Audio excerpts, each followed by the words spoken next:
we'd like to call the special meeting of the Rules Committee of September 24th to order at 6:31. Madam Clerk, would you please call the roll? Member Highland? Present. Member Highland present. Member Yankee? Present. Member Yankee present. Chair Hensy? Present. Chair Hensy present. We have a quorum. Oh. What about me? Member LaHood? Present. Okay, Madam Clerk, would you call the next item? Item number 2, adoption of the minutes for the June 18, 2019 Rules Committee meetings. You see a hard copy of the minutes at your desk there. Any changes, discussion on the minutes? Sorry, any changes, discussion on the minutes? I'd move to approve them. All right. Is there a second? Second. No corrections? Oh, not this time. Ed, Call the roll. any public comment on the minutes? Seeing none, go ahead and call the roll. Member Yankee? Aye. Member Yankee, aye. Member Highland? Aye. Member Highland, aye. Member LaHood? Aye. Member LaHood, aye. Member Wolf? Oh, I'm a visitor. Okay. Oh, yeah, he's the. Okay. Chair Hensy? Aye. Chair Hensy, aye. The motion to accept the minutes passes. Item number 3? Sure. Item number 3, public comment. Members of the public may address the committee on matters that are within the committee's jurisdiction but not on today's agenda. Is there any public comment at this time? On items not on the agenda? Seeing none, we'll close public comment at this time. Would you call the next item? Item number 4, file number 19067, review and possible amendments to the Sunshine Ordinance Task Force bylaws and complaint procedures. We have 4 subject matters under that matter number. Shall I read them? Sure, we can call them Code of one Conduct. at a time. Okay. Code of Conduct, Sunshine Ordinance Task Force hearings, how to handle complaints against Sunshine Task Force Administrator, how we make motions, whether to find a violation or not, minutes as they pertain to Sunshine, should other bodies provide minutes. All right, so we'll go ahead and start with the Code of Conduct. This has been with us, this particular matter, for a while now. The first time the Rules Committee got wind of it, we had a discussion, and then decided to send it up to the full task force for their opinion. We had some more discussion a couple meetings ago, and the members decided to re-forward it back to us so that we could have a more in-depth discussion on it. So that's kind of where we stand with that at the moment. Anyone else have any updates? Chair Hensy, which particular section are we on? I don't know where in the packet is it, Cheryl? Yeah, the packet provides for the bylaws and the complaint procedure. So there's no text regarding code of conduct? Go ahead. If I can jump in. Yeah. So we don't necessarily have a code of conduct. We usually will follow Robert's rules with regards to disruptions and things like that. And part of the discussion at the task force was that's the way we'll operate. We provide as much openness and freedom of speech, First Amendment rights as possible under public comment. The ordinance does provide for commentary against possibly negative or derogatory against possibly our procedure and or an agency or department might be operating in that manner. The reason why this came up was because various public information officers and custodians were complaining that they felt like they were receiving direct verbal attacks. And, I think some members of the task force thought it was more critique, and however strong, but it was a critique. And so it seemed like the sentiment was let's continue the way it is, let the chair determine whether something is crossed the line or not. If then the body can determine if they felt that that the chair, is making a wrong decision, then they can overrule the chair and just use Robert's rules at that point. It's the way it works. So that's kind of where we left it, and we sent it back to rules to kind of see if there were any additional changes, or based upon the letter, did we want the custodians to have a little more say in the matter, or what have you, just kind of get as much discussion around it as possible, and then bring it to either some end at some point.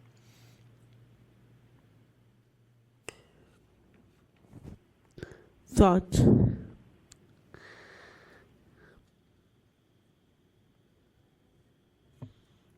It's a tough situation because, and we have members in the audience who I know are responding to, requests or complaints from the public frequently. And as a human being, I can empathize. Nobody likes being yelled at or criticized. At the same time, I think a big part of our role with the Sunshine Ordinance Task Force is protecting public access to information. And sometimes people have emotional reactions to the information they're requesting or the access that they're requesting. And I think I want to be careful about hindering those requests or expressions around that. At the same time, I think it is the chair's responsibility to make sure that order is maintained in our forum. And I'd like to hear what others think about how we balance that. And, we don't want to condone abuse, but at the same time, we don't want to, I don't think we want to put too many constraints on the individuals who are coming before us and asking for our help. I just want to say that, just in my experience of chairing these meetings, I don't feel that there was any. I've been in meetings where it was kind of knock down, drag out. I mean, people really yelling at each other years back. But in these past few years, it hasn't been that way. People have been critical, maybe harsh, because they were very frustrated, and they felt that, maybe some people weren't either doing their job, or they were stonewalling them, or what have you, whatever the accusation was or the allegation was. But I think if from reading the letter and hearing the testimony from these staffers that are custodians, is that they just don't take kindly to that. And the question is there's a level of decorum in a hearing, but this is a quasi-judicial type of hearing with potential adversarial parties, and so if people feel that saying certain things like that in heavy critique is rhetoric or color that might affect how we think about what's going on, I think it's pretty clear that it doesn't. I haven't sensed that anybody's been moved by rhetoric per se. I think that members of the task force have their own thoughts about things, but I don't necessarily think that they've been moved by anybody's characterization of any individual in that kind of way. I think sometimes it brings up a question as to, somebody says, well, I've been stonewalled, these people aren't doing their job, or whatever. Okay, well, let me think about, did somebody been resistant about being forthright with documentation, with information? That's different than it being colored, emotionally, or through rhetoric to try and change our minds. I don't get that sense from any of us that we've crossed that line. So, Yeah, through the chair, I was just going to say, looking at a lot of the names on this, December 18th, 2018 letter that kind of prompted this, I haven't seen those folks in quite some time, and I think I agree. You know, having sat on this commission for 8 years now, back in the day, there was definitely quite a lot of that. I think it's improved, and I like to think it's because, you know, we have a lot of very good people on the task force now that control it. Mm-hmm. We have a good, strong chair that doesn't allow that kind of behavior. And, you know, we're almost like the court of last appeal for the members of the public. So if anyone's going to give them, you know, time to say their piece, it's us. And so on one hand, we have to balance that. But on the other hand, you know, their concerns about safety and respect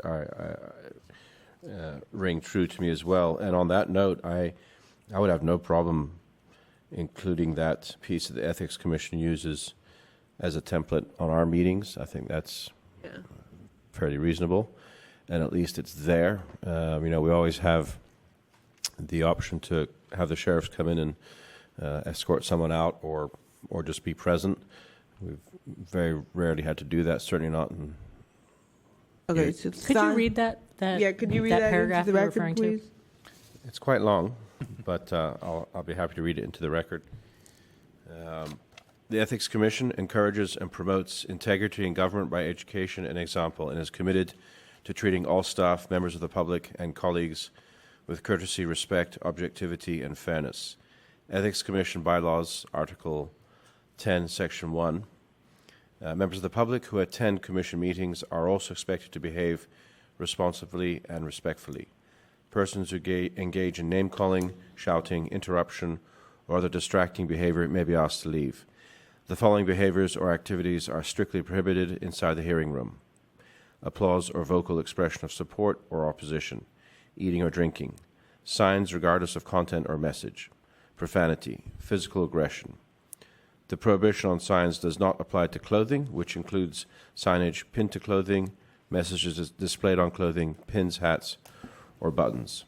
If the chair is unable to obtain voluntary compliance, I'd like to add he or she, may seek assistance from the sheriff's deputy on call. This provision supplements the rules and policies adopted by City Hall, the Sheriff's Office, or the Board of Supervisors related to decorum, prohibited conduct or activities, noise, etc., and is not meant to be exhaustive. All right, thoughts on that? Anyone? That was from the letter that they sent? Yes, Okay. they included that as a suggestion of something that we can include in our agenda templates, I guess. If I may. I think I would feel most comfortable keeping the language more limited towards the safety, of our employees, or the employees that come here. I deal with my day job with public records requests and the public a lot. Just in this last year, I've had to get 2 restraining orders against customers who've made criminal threats against me, my family, and such when they didn't get their way. So I absolutely empathize with those who wrote the letter and talk about menacing behavior, their well-being, their safety. At the same time, though, I also share the feeling that's been expressed here amongst other members that when people, some of the members of the public, when they do get here, they're frustrated. This is one of their places of last resort. So I'm not sure I feel entirely comfortable going along, down the road of trying to say what is and what is not like profanity or name calling. I would personally, like I said, probably prefer to see language more tailored on the well-being and safety of those who participate in the process. Do you have any proposed edits to the language that are easy? Yes, I think that's exactly what he's saying, that he'd like to edit that and provide us with a... I'm not sure edit as much as maybe we just, this is a Pick your 2 favorite sentences that you would like us to adopt. Right, yeah. okay, well, let's see. Maybe this is something that can be Right. worked on and If it's sent back. if it's not quick, perhaps you'd like to take a stab at it and come back and present it Do you have language at your current workplace that to us addresses this? in the future? We do or- not. You no. do not? Oh, interesting. I have a suggestion for the more subjective parts, the non-physical protection parts, is we could develop kind of a parliamentary rule that just applies to us, that if somebody on the task force feels that somebody's crossed the line, either party has crossed the line, that they can call for decorum against the party. Kind of like a point of order. Yeah, well, Yeah. if it was among us and things started getting out of hand, Oh. then there would be a call for decorum, So bring things let's back to pause order. and take a deep breath. Right, Right, right. exactly. Yeah. So here, but we're talking here a little different about, being direct. Like even here, Right. the idea is you're not supposed to be direct to any of your colleagues. You're supposed to keep your questions and focus on the subject matter. And people are allowed to have whatever opinions they're allowed to have about things, and that's their freedom. So same thing here, but we can apply and create a rule for decorum among parties, and if any task force member feels that somebody has crossed the line, they can call for decorum. We'll stop. It's a point of order, and everything stops, and we will take up that issue. How did you feel that way? Does everybody agree that this was in or out of decorum? And if it was, and it could be notated and then notated for the record in that kind of way. That way you're really building on democracy at that point. And you've got 10 heads in the room coming from different cultures or different styles or, different places that, that kind of thing. What do you think? I think that's a really good idea. I would support something along those lines for sure. I think when we talked about this in the full task force, I think pretty much everyone shared the same types of concerns for the safety and well-being, and I think that affords that opportunity to come out and we can address it as it happens right there. And it also deals with, like you said, that issue of subjectivity. We also, I think it will help, but we also have to realize that there's a line here. Staff are members of unions. They go through collective bargaining. This Yeah. is really a personnel issue. Some members feel very strongly about that, who are also government officials and are in similar environments, much like yourself, Right. Member Yankee. So there's that perspective. But then there's the other perspective of people reporting one party or another that the other party has been outside of this building, has been actively confronting them to the point of somewhat stalking them. That does not apply to us. Even though it may be within the realm of the case, and because that's how they got to know each other, it's not an area that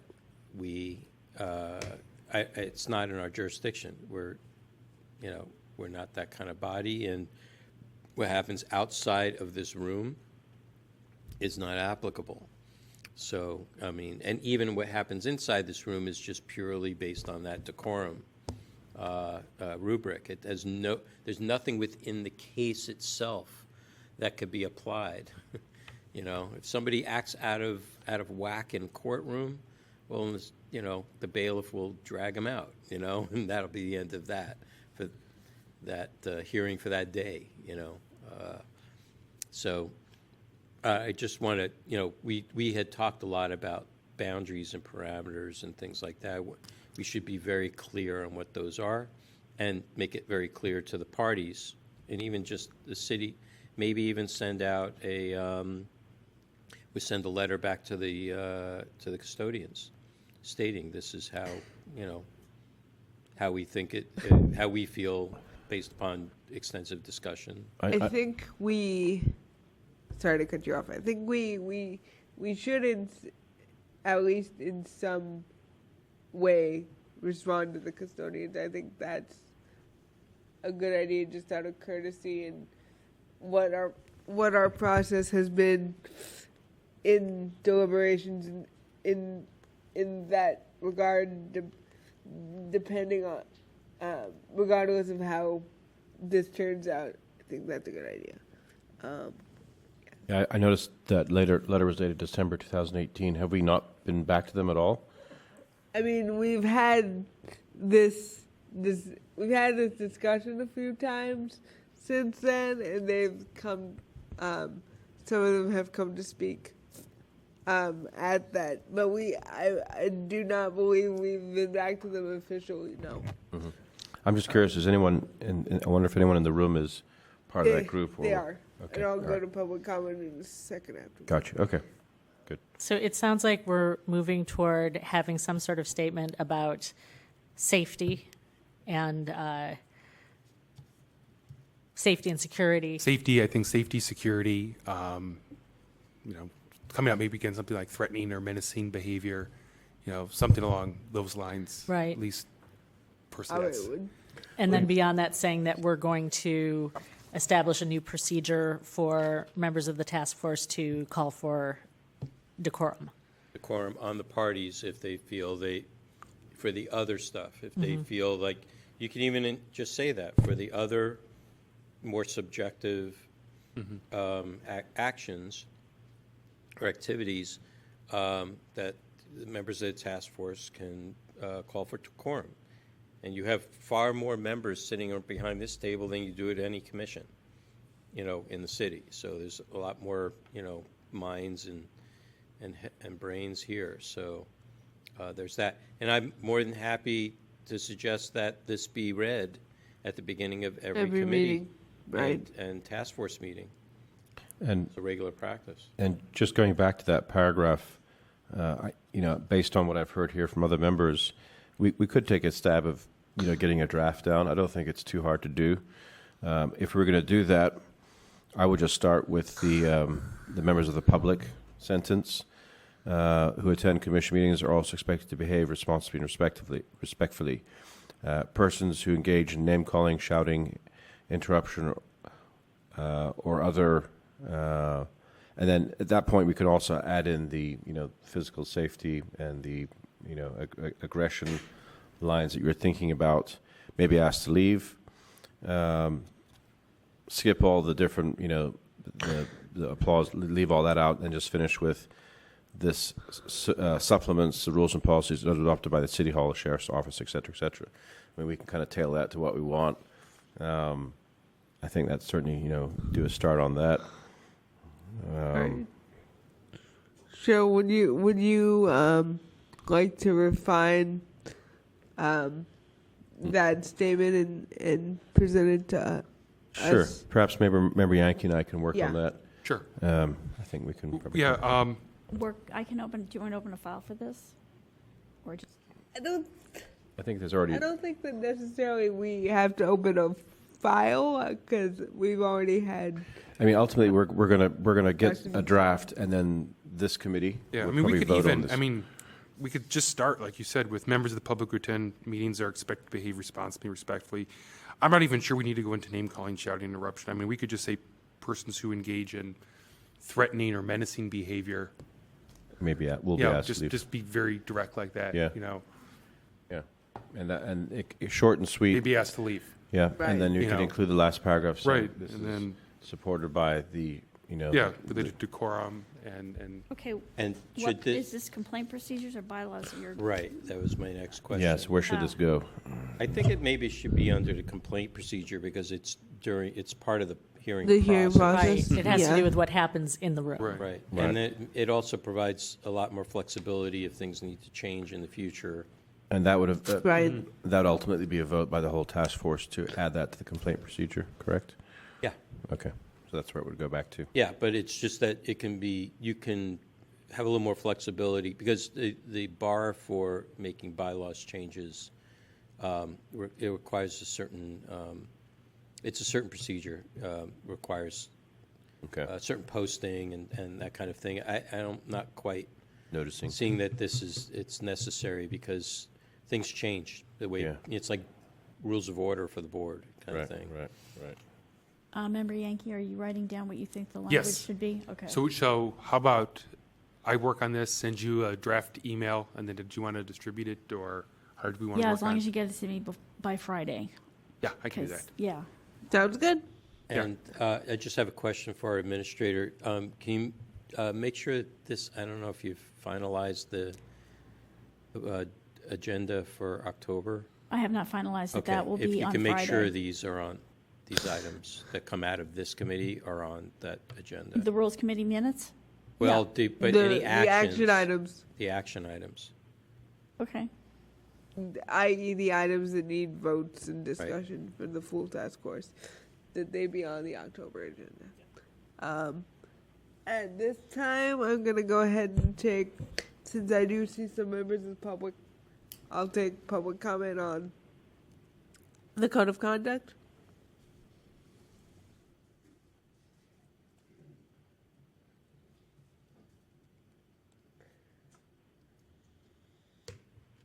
Read.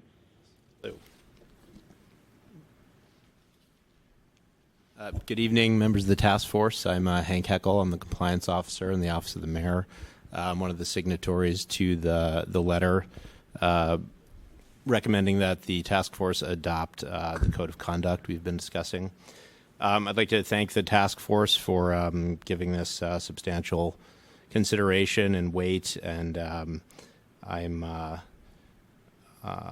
pleased and heartened by what I've heard tonight about the openness to adopting some variation on a code of conduct that we suggested.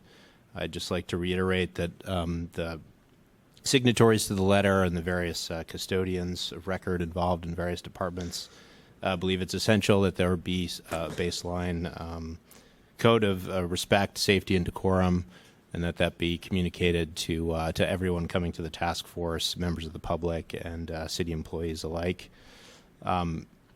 Just to kind of recap, some of the important considerations were, in the extreme cases, there were, and admittedly they're outliers, but there are some custodians of record and representatives of departments who've been uncomfortable with some of the conduct and behavior of members of the public towards them, and that creates a situation where it's not only not a respectful environment, but there may be a chilling effect on the members of the city departments, where they don't want to come to the hearings, and they have an obligation to come and describe the city's response to records and ensure a good process between the city and the public, and that kind of breaks down if there's sort of trepidation behind coming here because of those reasons. So regarding the specific language, personally, I'm not wedded to the entirety of the code that was largely based on the Ethics Commission Code of Conduct. I would point out that the Board of Supervisors in their meeting information guide on their website has some similar statements. I brought some copies of that I can distribute, but it just sort of... Here.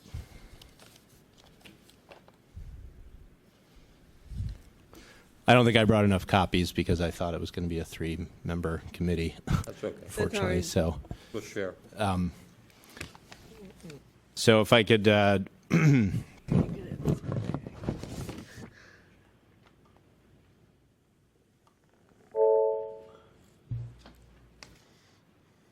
So on this meeting information guide, there's notes on the general procedures behind Board of Supervisors meetings and the way in which members of the public are invited and welcome to comment. The sort of the second column on the first page, the public testimony and communications, the bottom half of that says the public may not vocally express support or opposition to statements by supervisors or by persons testifying. Applause and offensive acts are prohibited. Cell phones and pagers are not allowed. Signs may not be brought into nor displayed in the legislative chamber, and small signs may be worn on clothing, which is sort of similar to some of the language we had in the proposed code. The second page also has a paragraph on disorderly conduct in the middle of the second column, pointing out that the presiding officer may remove from the meeting room anyone who is Wrap it up. Just finish your sentence or two. Sorry? Finish your next sentence or two, and then wrap it up. The presiding officer may remove from the meeting room anyone who is disorderly or insolent towards supervisors, boisterous or violent, disobedient of any lawful order of the presiding officer. So again, this is something the Board of Supervisors does. The Ethics Commission does it.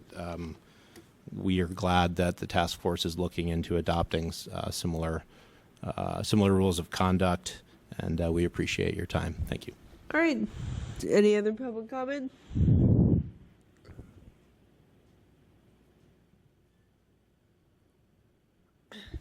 Good evening, Commissioners. Mary Ann Mizuko-Thompson from the Office of Economic and Workforce Development.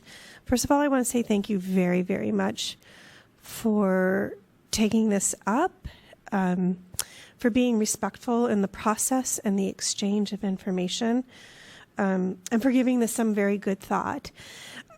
Our work in the Office of Economic and Workforce Development are in opportunity communities. It's very driven by the First Amendment, and we would never, ever want to impede, encroach, or prohibit people from feeling like they could have that healthy exchange with a commission or with us or with anyone.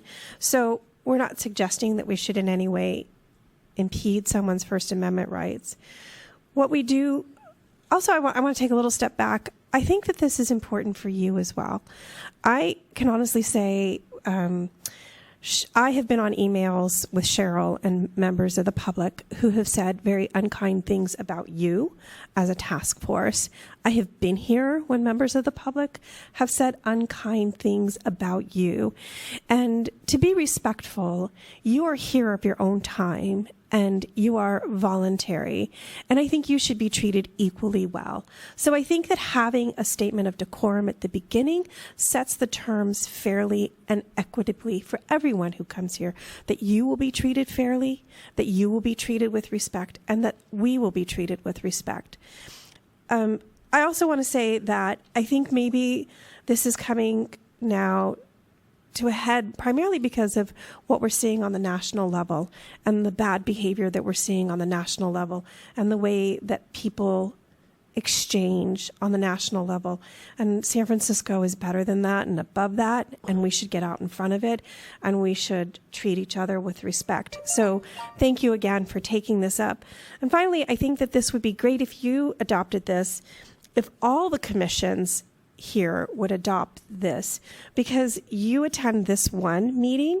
For many of us, we're at 5 to 6 commissions a week, and 5 to 6 commissions a week where people are saying things to us that are not appropriate, are not kind. Also break down our communications.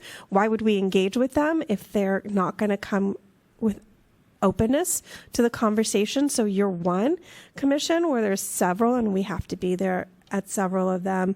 And then just finally, I just really want to say thank you, because in listening to this conversation amongst you as commissioners, I really appreciate the fact that you've come to this with a very authentic approach, and we look forward to what comes of this. But again, I really hope that you guys lead the way and that other commissions take this up and adopt this as a general rule of decorum.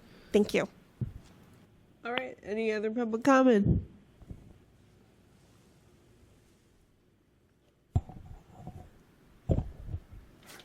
Hi. Excuse me. Hi. First of all, again, thank you for having this discussion about the concerns voiced in the December 2018 letter signed by custodians of records from a dozen city departments. My name is David Steinberg. I'm the custodian of records for San Francisco Public Works. As I said at the August task force meeting, I worked as a journalist for nearly 30 years, and I take freedom of speech very seriously. But I don't consider it censorship to inform participants in the Sunshine Ordinance complaint process that they should not engage in public name calling or verbal harassment of city employees or anyone else. As custodians, we're required as part of our job to appear before this task force and its committees in response to a complaint. Because the task force controls this setting, it's important that its members need to ensure that city employees are not being subjected to essentially a hostile workplace when they walk into the hearing room. I think the people who signed the letter were pretty much just asking that you make it clear that harassment, physical intimidation, and similar behavior isn't acceptable at the proceedings. We included the example from the Ethics Commission, again, as an example of what other commissions have done, not necessarily that those are the words that you would need to use. But, every participant in the complaint process receives an explanation of the SOTF process from Cheryl when you've been named in a complaint. It seems it would make sense to just include language in that document that notifies participants that certain types of behavior aren't allowed when they come and present to you. Again, thank you for having this discussion. I really appreciate hearing what you guys have said. All right. You guys had something? It might be worth having everyone, if you have some spare time and want to read a court case before the next task force meeting. This was actually, behavior in council meetings was actually brought up to the Ninth Circuit Court of Appeals, and it's Acosta versus the City of Costa Mesa. They actually examined some of the language that was used in the council's rules, I believe, at the time. I think they actually looked at insolent, which is, I noticed is in the handout that we received, as one of the words that they were not comfortable with, including, I think they liked disorderly, but didn't like insolent. So that might give us a little more guidance. I mean, I haven't looked at that case in a while. It was, I think, 2012 or something, but it might be something, like I said, if any of us have some spare time and want to review it a little bit more, there are some guiding legal principles we want to be careful of too. It's Acosta versus the City of Costa Mesa, so ACOSTA. Costa Mesa, yeah. Visitor Wolf. So a few things, and it's really more kind of informational. I appreciate the public comment saying that, we should be the vanguard and should be leading the way, but it's pretty obvious how a lot of the public and a lot of the city family regards this body. And this body isn't that vanguard in a lot of people's eyes. Yeah. And that's unfortunate, and it's been very difficult for the task force to fight against that because people don't like sunshine or don't like to use it, or people do like sunshine and they want it to be used as a hammer. So I just wanted to state that because that has been kind of somewhat the bane of my participation on this task force since 2005, going in multiple directions that way. I think it's worthwhile to note that this is not like any other hearing. It's not like a policy body's hearing where they're discussing a single policy that they're discussing among themselves. This is a quasi-judicial process, and everybody has the ability to present their case the way they see fit to present their case. So I see it being different, and how traditional or regular conventional commissions and boards operate within the city is not necessarily the same as it is here. I think better examples would be how when the Ethics Commission does have a hearing with two parties, it could be the Board of Permit Appeals, which is another similar type of body. There are not that many of these kind of bodies that are out there, but just a thought out there. Also, as far as hostile workplace, it's not, I have a hard time with that. We were never presented with that. That isn't a human resources, a personnel issue. That is not something that we have been trained for.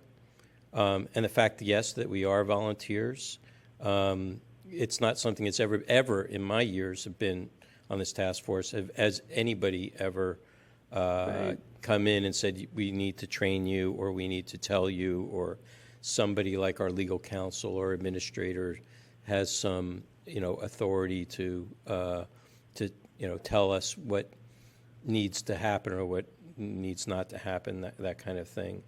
And frankly, we do serve the public, and the public only gets a few minutes to address us. And if they don't like the way we're making decisions, I think they have every right to tell us what's on their mind. I don't mind it. You know, Yeah, I don't want it. I've been at the end of slings and arrows in that way too. But I'm a public official. I chose to be in this position and make some of those hard decisions. And I think everybody else feels somewhat the same way when they step up to be on a commission in that way too. They're a representative for their expertise or their knowledge or their good judgment. And if some members of the public don't like that and they want their 3 minutes or 2 minutes to express their angst, they could do it that way or to a letter to the editor, you know, however. When you think about it, we disappoint half of the people who come before us every single time. Right. Right. And I think lastly is just what is contained in the ordinance itself. Under 6715D, now this applies to a policy body.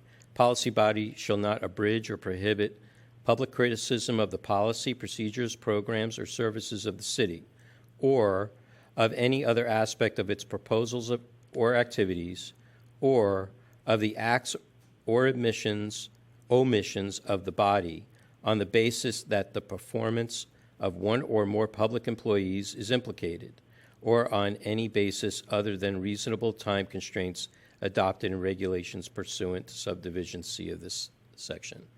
So, you know, there's a lot of latitude that's given because of what I was just explaining. Now, this applies to policy bodies. We're not a policy body. So, you know, we can create more restrictive rules when it comes to that. But this is that particular paragraph really speaks to the First Amendment, and I just, you know, hope that the custodians that are in the audience today, you know, they hear these points, we hear your points, and we hope that what we're trying to put forward is, you know, respectful and meeting as close to halfway or more in that way. And that's it. Thank you. All right. Would you call the next subject matter, Madam Clerk? How to handle complaints filed against the SOTF administrator. So I put this on the agenda because I heard from Mark Price Wolf, who said this is something we should address, and we don't have it in our policies and procedures or complaints procedures. And I had mentioned this to Member Wolf before, but I did hear from Mark Price Wolf. He said even though complainant withdrew her request, I recommend that the task force take up this issue at the next meeting of how to deal with a complaint against a task force. The bylaws and complaint procedures and SF ordinance do not discuss this circumstance, and it might very well come up again. That's what he said.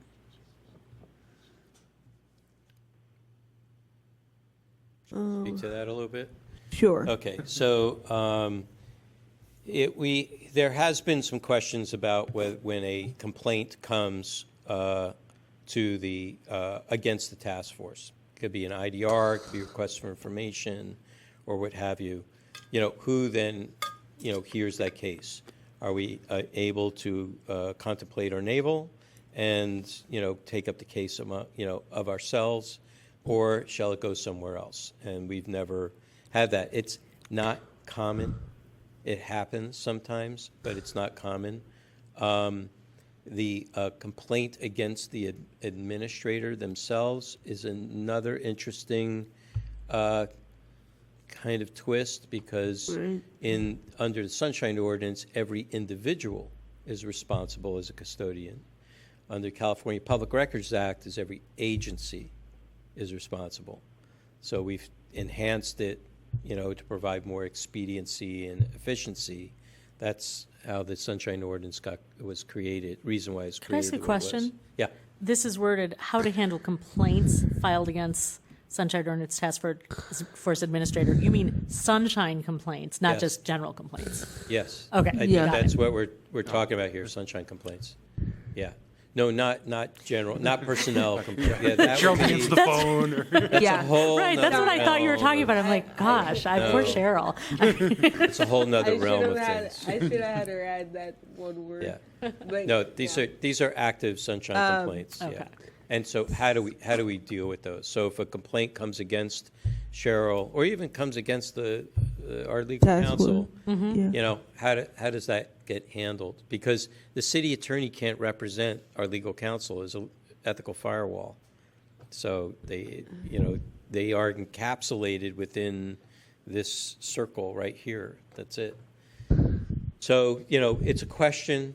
Some folks felt that, you know, it should go to ethics, since ethics is the only other body that can hear sunshine complaints without having come directly to the task force. So essentially, it could be just a single line that says, you know, any complaints against the task force and or its staff must be presented to the Ethics Commission. Didn't we have one a bit ago that was against us that was sent to the Ethics Commission?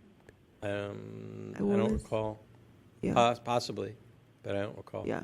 Now, Cheryl, this complaint that brought this, that was a red flag for you, that was against you Yes. specifically? She said that I didn't respond to her request, but But it was against I you showed her- specifically? I forwarded her my email again, and Yeah. I said, as you can see, this is timely. It was, you know, the Yeah. very next day it was an IDR. I responded, and then this person withdrew their complaint. Yeah, well, yeah. The other way to do it is just, you know, for us to look at ourselves and look at the evidence and determine whether we were in violation or not. You know, we could do that. I mean, my thoughts are if it's just against involving the administrator, since that's not any of us, I think that we would be able to take an objective look at that. I think your corollary point is if it's against a task force member or the task force, that's where maybe it gets a little bit more, Yeah. little more tricky to Yeah. judge ourselves. But if it's something through the administrator, I think that, you know, I would feel comfortable as the task force taking a look at that. That's just Okay. my thoughts. How That seems about fair. How Yeah. about sending that up as Do a we- recommendation? Yeah. And So- where would that be placed? In the complaint procedure, or? Would it, I mean, if it's against the administrator, I would just imagine they would follow normal complaint procedure. I think there's been some question as to, they would say, well, that seems like a conflict of interest because you're all working together and you're all in collusion with each other, you know, and you couldn't be objective. And then we could just say, well, then you're free to close this case and take it to the Ethics Commission. Right, Yeah. and don't they also have an option Yeah. under 6721D to go to the supervisor of records? Well, actually, I like to read Section 67 in sequitur, in sequence. And so essentially, when you're looking for records, you should go to the supervisor Before records you come back. first. But I'm imagining a lot of people probably skip that. They do, because they don't think they're going to get the right Right, answer out of one person making a decision at the city attorney's office, so. But generally, sometimes I do suggest that to people. I say, you know, look, if you want a quick opinion, you know, you can call up the custodian records. All they're going to do is tell you whether something is public or not. That's all the requirement is. And if it's public, then you can go back to the person, to the custodian and say, hey, the superintendent of records said, the supervisor of records said that it's public. You got to give it to me. And then if they still don't agree, then they come here. You know, that kind of thing. So, or they can go back to supervisor of records and try to get them to compel production, which getting a call from the city attorney's office is not pleasant, you know, thing. Right. You So that's know. what I was saying, that could be another avenue if someone did. That's right. Yeah, no, that's Potentially. right. That's right. So do we have language that we would like to recommend? I'm just wondering if we kind of need it. I mean, we could, you know, we could just state it, and if a person, you know, if they object to it, then they object to it, and we can say, okay, well, here are your other avenues. Yeah, I'm more inclined to go that route. I'm not sure we need to explicitly write something down. I Right. think that seems very reasonable to me. Okay. Okay, That's just me. sounds good. I see No, I'm just thinking. a glimmer of So, concern. in no, your it's eyes. just that there are 1, 2, 3, 4, 5 of us sitting here agreeing to this procedure. But eventually, we're going to move on, and then so how do we make? I mean, and I know this will be in the minutes, but see. how do we make sure we don't How lose do we track codify of Or this? like it? memorialize it. Yeah. So, sure, I think it's worthwhile memorializing it. Then it should be in the complaint procedure, Yeah. I would say. I mean, is I don't think we need to. elaborate, yeah. Yeah, right. I think just simple and clear in a logical place. I'm sure, I don't know if we leave it to Cheryl to figure out the logical place to place it in there, or if one of us needs to do that. But Yeah, maybe just a sentence says, we don't need sunshine to- complaints against the yeah. SOTF administrator shall be handled in the same manner as yeah, other sunshine complaints or something along exactly. those lines. And I think Yeah. just putting that in there, exactly what Okay. Member Yankee just said. I would propose that we say complaints, sunshine complaints filed against the SOTF administrator shall be handled in a, as In the same manner as in the same other- manner as other That's sunshine complaints. all other sunshine as all other complaints, sunshine complaints. Yeah, All right. period. that was so easy. Yeah. Right. Fantastic. Should we take a motion for that? And Sure. what do you go I'll with? move that. Sure. I'll All right. second. All right. Seeing no public in the room for public comment, we'll go ahead and call the roll.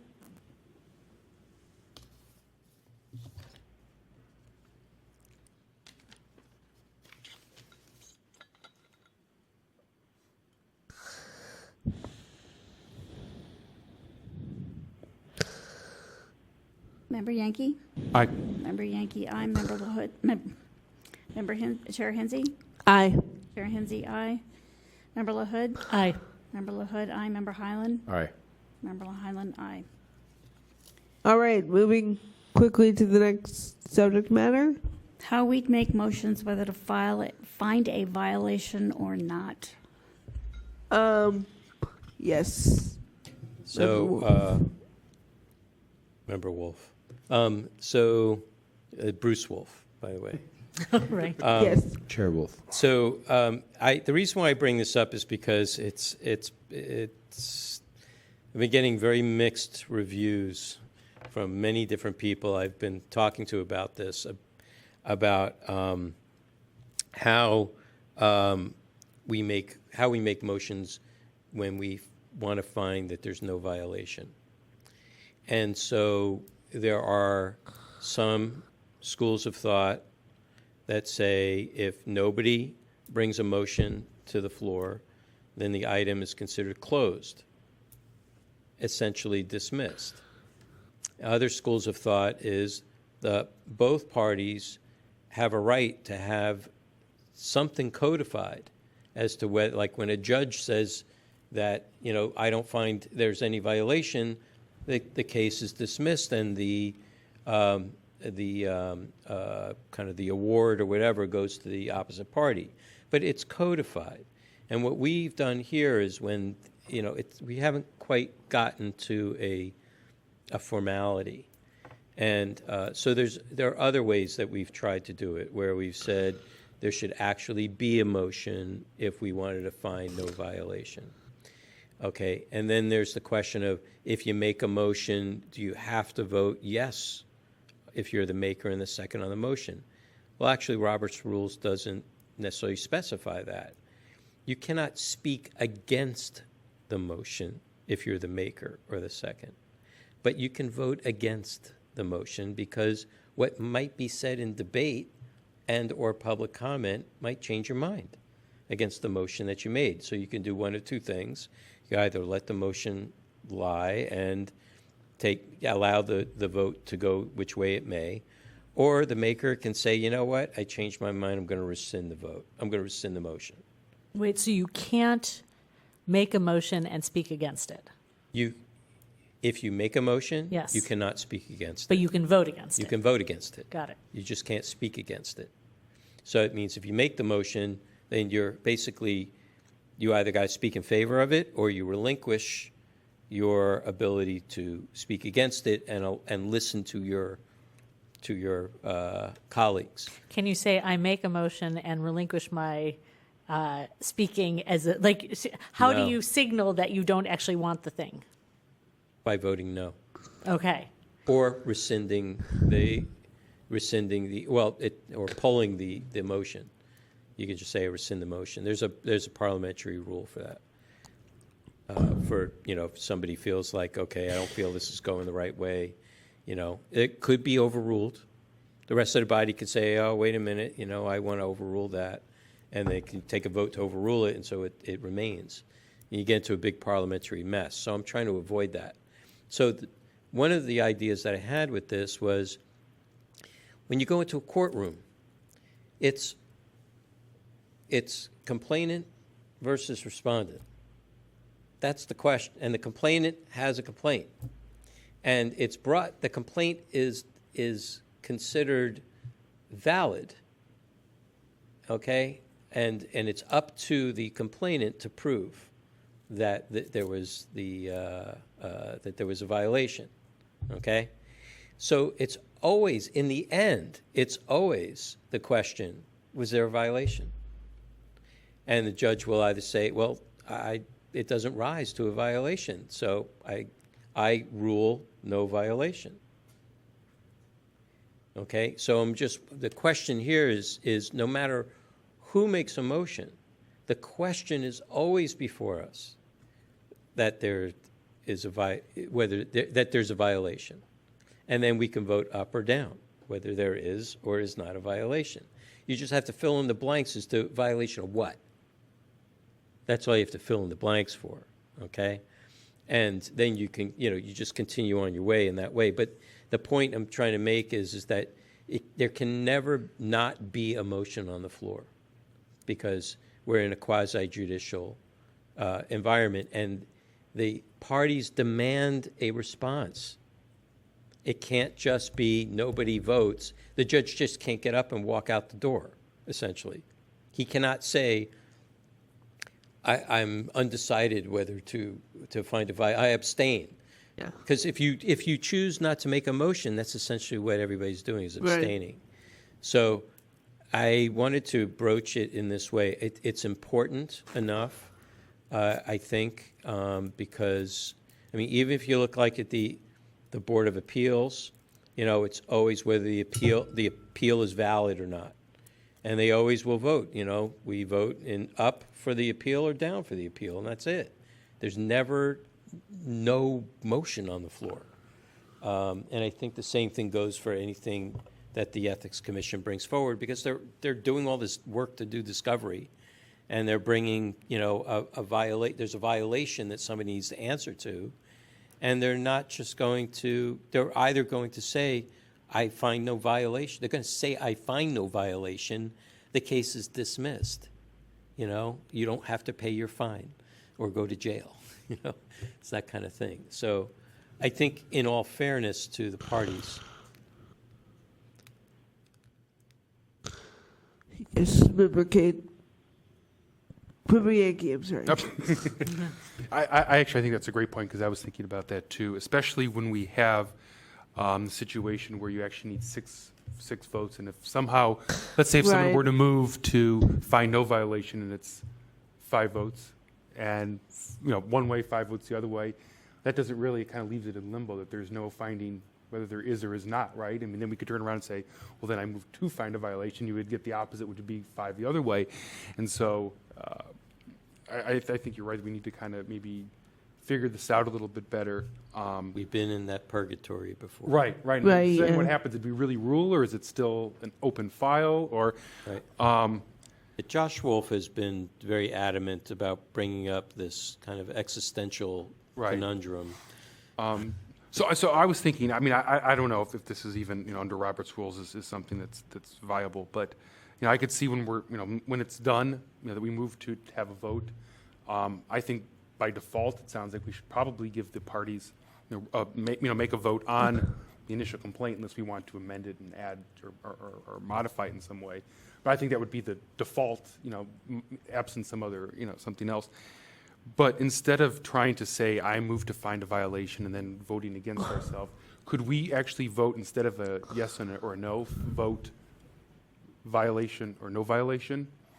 And then our bylaws could say, well, you need, the majority to say a violation. You need 6 people to vote, to find a violation, and anything short of that basically would be a finding of no violation, and therefore. I suppose, it's a. I don't know if I expressed that well. I no, understand I what you're get it. saying. I Do you? just Okay. don't want to make yeah. it too complicated for everybody. Right, 'cause- especially because sometimes we do create motions that are do not exactly reflect The complaint. the complaint, right? Right. Well, that's what I was thinking. Yeah. I'm thinking, we get to the end and we say, okay, let's say I would move to, rule on the complaint, but amend it to say blah, blah, blah, blah. The clerk calls the roll and then people say, yes, violation or no, I vote violation or But no violation. I see where you're going with that premise, but if we had, say, multiple sections, we'd have to do multiple votes then, right? Yeah, I think the thing is, first of all, read our legal counsel's memorandum, because it lays out, he pretty much lays out where the question of violations may be.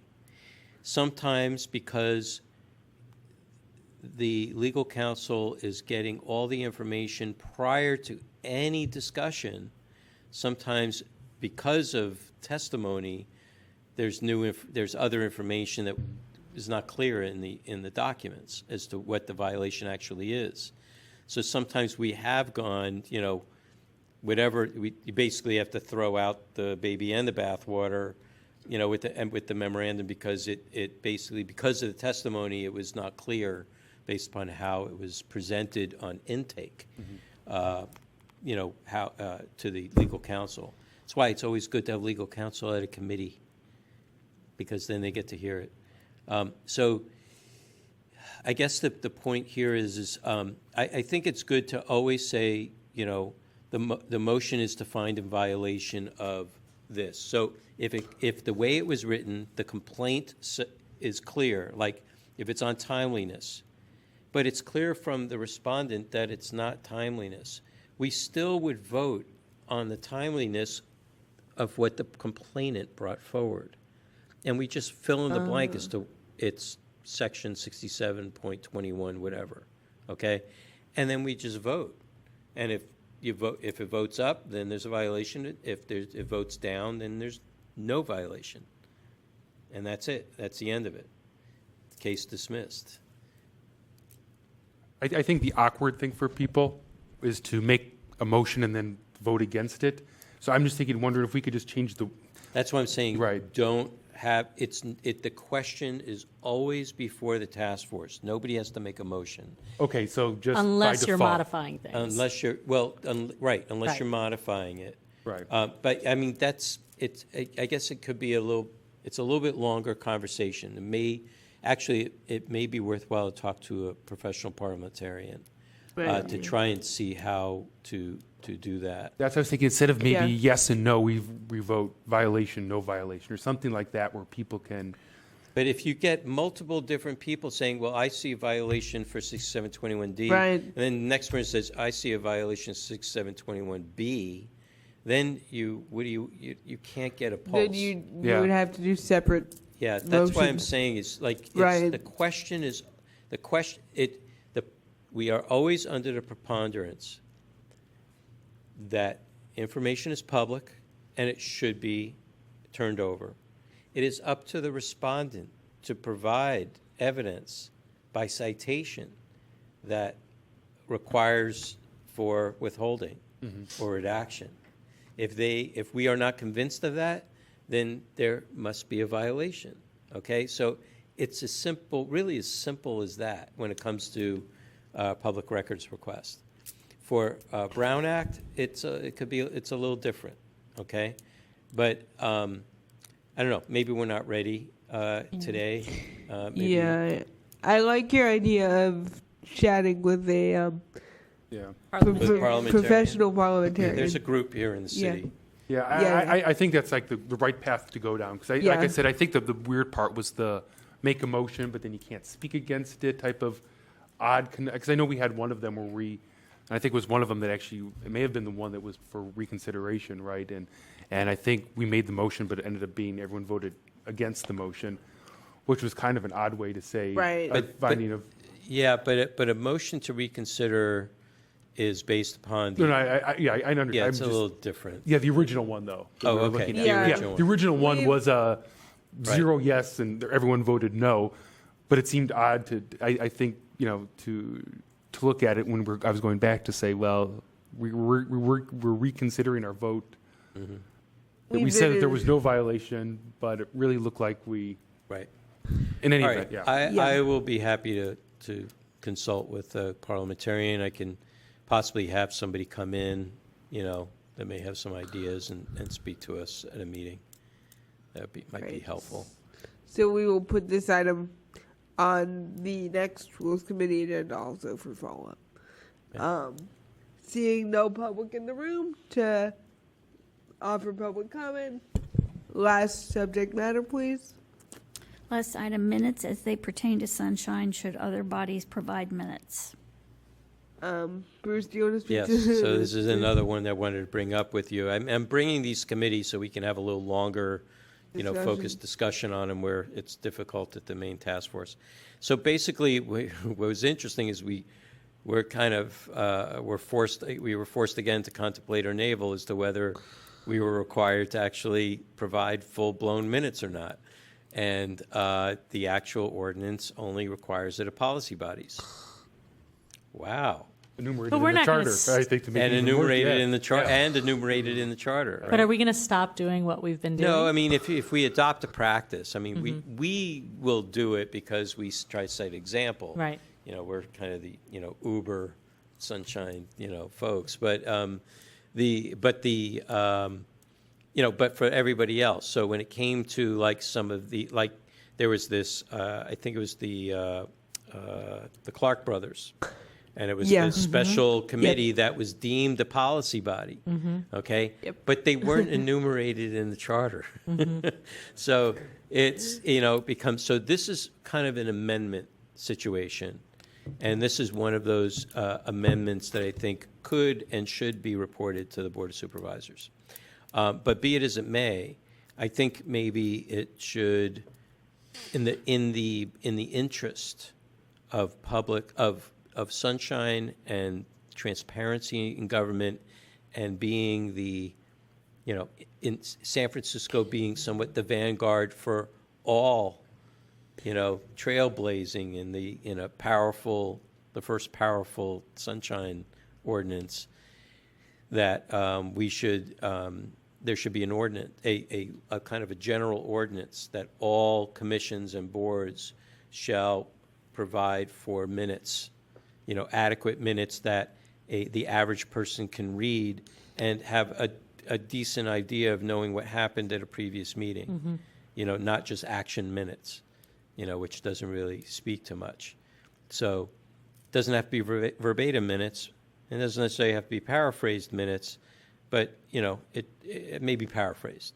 Maybe that's the... Paraphrased, but substantive. Yeah, substantive, right.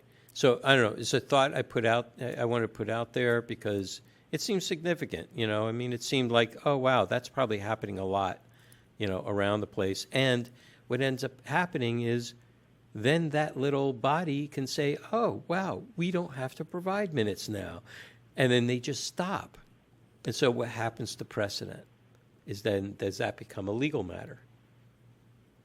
And that's another interesting question. So how do we avoid or help avoid that? And the thing is just abide by the ordinance. Whether you're a policy body or any other body, just provide minutes the way it says to.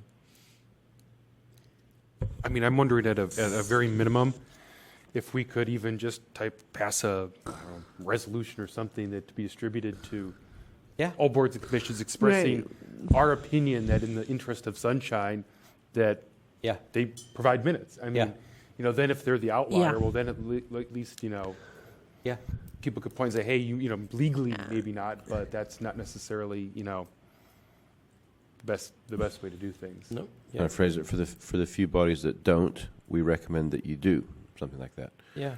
Just to tell them that they're the minority by not doing so. Save yourselves the heartache. Take it Exactly. now. Right, Yeah. exactly. Exactly. The only exception is passive meeting bodies. It's specified how they're to have minutes. So that's the only, and how to post their agendas. So that's the only difference, because they're not policy bodies. They're not making policy decisions, in that way. But the ones that are making decisions on behalf of the public, I think it was a little bit, in the year of 1999, there were less commissions, and they were just, all those commissions were enumerated. Since then, 20 years later, we've got all these other, other than enumerated bodies that have been created. Right, and I think the one we heard actually used to be in the charter, and then when there was a charter revision, it no longer was. So it's Right. kind of was one of those It was- odd things that kind of changed over time. That's right. And That's so I right. think at a minimum, I think expressing like a best practice for everyone, I think Yeah. makes a lot of sense. Yeah, I agree. All right. So, do we want to So I would Pass a suggest that, resolution? I would suggest a a recommendation. recommendation that we pass the resolution? Resolution, yeah. Sure. Do we need? I'll make a wait. Are we asking the full task force to do this? I'd like to make Yeah. a motion that we request that the full task force consider making a resolution to recommend that all bodies, Policy bodies. provide minutes as a matter of course. It's just a Best practice. recommended best practices. Is that the language you'd like to recommend? I would just say yeah. all deliberative bodies, Deliberative except bodies, that's for a good passive word. meeting bodies. Okay, I'd like to motion that the full task force. I'm gonna need a narration on this. I'd like to make a motion that all Deliberative. bodies, or I'd like to That- make a motion that the full task force make a recommendation that all deliberative bodies take minutes, Except for passive meeting bodies. Accepting, yeah. I'll second that. Sure. So we have a motion and second.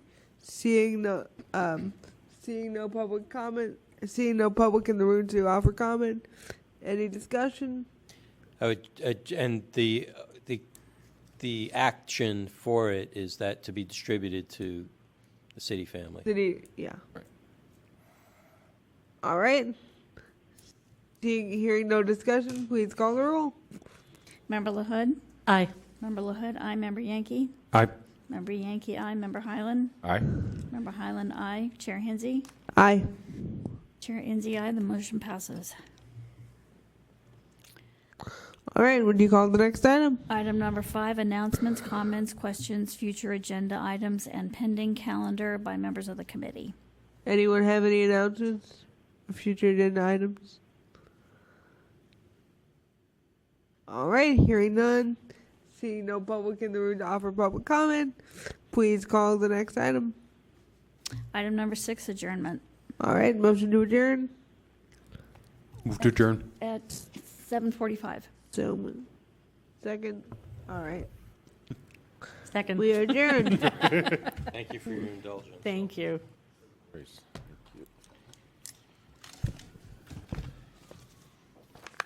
See you all next week. Yeah.